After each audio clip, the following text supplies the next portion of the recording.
Shalom Obracha, que le bon Dieu vous protège et vous donne la santé. Alors c'est un petit café, quand même j'ai le droit.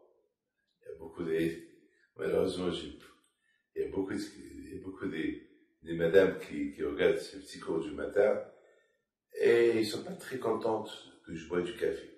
Alors voilà, pour leur faire plaisir, c'est un café très léger. Je suis obligé. Avec le bon Dieu vous protège, amen. Mes amis, j'ai passé un Shabbat à Brooklyn, chez la communauté israélienne. Et grâce à Dieu, j'ai vu une communauté que j'ai connue il y a 35 ans, 40 ans. Avant, je venais beaucoup visiter la communauté israélienne, je recevais les gens chez eux. Et après, j'ai commencé à aller chez les Ashkenazim. Je sais pas, ici en Amérique, j'ai tourné les 4 coins de l'Amérique. Ici à New York, une fois à Brooklyn, une fois à Manhattan, une fois à Monsey, une fois à New Jersey.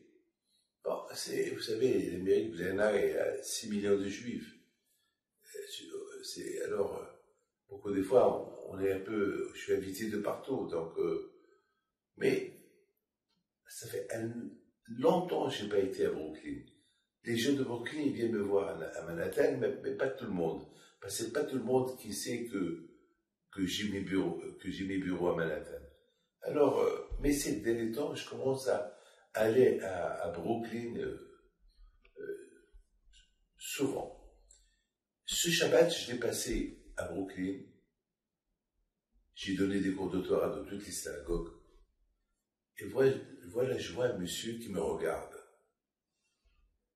Et après la prière, il vient vers moi avec son fils. Son fils, entre-temps, il est grand, il a 2 enfants. Il me dit, Rabbi David, je vous ai cherché partout.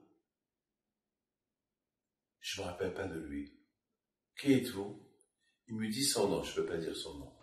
Il me dit son nom, et ça m'a donné quelque chose dans ma tête. Je lui dis, est-ce qu'on s'est vu chez telle et telle famille? Il me dit oui. Il ne me dit pas c'est ton fils, c'est mon fils. C'est quoi l'histoire? Son fils, Hachem Ishmael, que Dieu préserve, il avait le leucémie. Il avait 3 ans. Et c'est le fils unique qu'il a. Il n'a pas 2, il n'a pas 3, il a un seul. Et après 12 ans d'attente pour avoir un enfant, il a eu cet enfant. Mais malheureusement, il a eu de graves maladies. Et il y a 35 ans, c'est pas comme aujourd'hui. Aujourd'hui, ils savent la dose qu'ils donnent aux malades. Les gens qui sont malades, que Dieu vous en préserve, il y a une dose qu'ils leur donnent. Mais à l'époque, ils ne savaient pas la dose. Ils bombardaient le corps avec la chiméo. Parfois, ils pouvaient même tuer la personne. Ils tuaient tous les organes. Vous savez, c'était catastrophe. Et le pauvre, il pleurait, je me rappelle. Et il était chauve, le bébé. Il pleure, vous savez, lui et sa femme. Et, vous savez, voir quelqu'un qui pleure, ça fait de la peine. Alors, pendant 1 semaine, chaque jour, il vient, lui, son fils. Chaque jour, il prend un rendez-vous. Il vient, il me met sur la table $1000, $2000. Pour ne pas qu'il m'embête. Alors voilà, je viens comme un autre. Je donne un don. Mais moi, c'est pas le don qui m'intéressait. Ce qui m'intéressait, c'était, est-ce que cet enfant-là, un jour, il va vivre? Rien que le voir, on voyait l'amour sur son visage.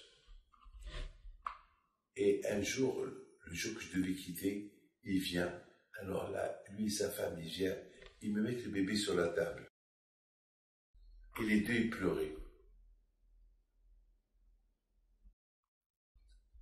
J'étais tellement pris par tous mes émotions. Et je lui dis, monsieur, il s'appelle Abraham, je ne veux pas dire le nom de famille, que Dieu fasse qu'un jour je le verrai marié avec des enfants. De tout mon cœur, voilà, je te fais la bracha, par le mérite de Rabbi Pindo, que Be'ezat Hashem, ça je l'ai écouté ce Shabbat. Je raconte une histoire que j'ai vécue ce Shabbat. Parce que ce monsieur-là, mes amis, je ne l'ai plus revu pendant 35 ans. Et 35 ans plus tard, alors lui il me cherchait, mais moi je ne le cherchais pas parce que des histoires comme ça, je les vis tout le temps. Mais il me cherchait.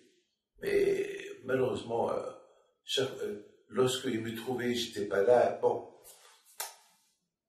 peut-être qu'il ne m'a pas bien cherché. Voilà. Mes amis, ce Shabbat, je l'ai vu. Il dit, voilà mon fils. Il est marié, voilà ses enfants. Alors j'étais tellement content de voir tout le monde, je l'embrasse. Je dis, raconte-moi, comment ça s'est passé? Il m'a dit rien.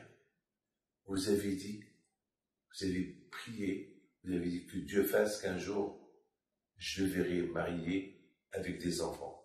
Nous, on a la émouna en Dieu. Nous, on a pris ta parole comme si, ça y est, on a arrêté de pleurer, on était content, on a complètement changé, on a eu la émouna en Dieu. Pour nous, c'est fini. Notre fils, il va guérir. C'est ça la émouna. Eh bien, il a guéri. Ce que les médecins ne comprennent pas, comment il a enfanté des enfants.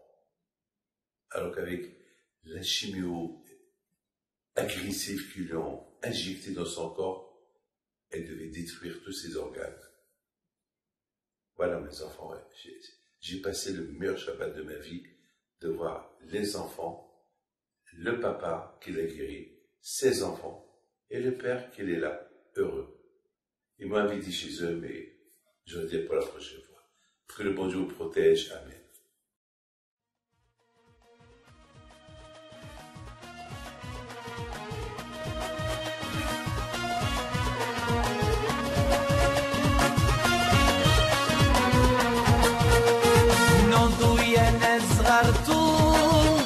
على ربيع يمكن وقف لنا زي خوتو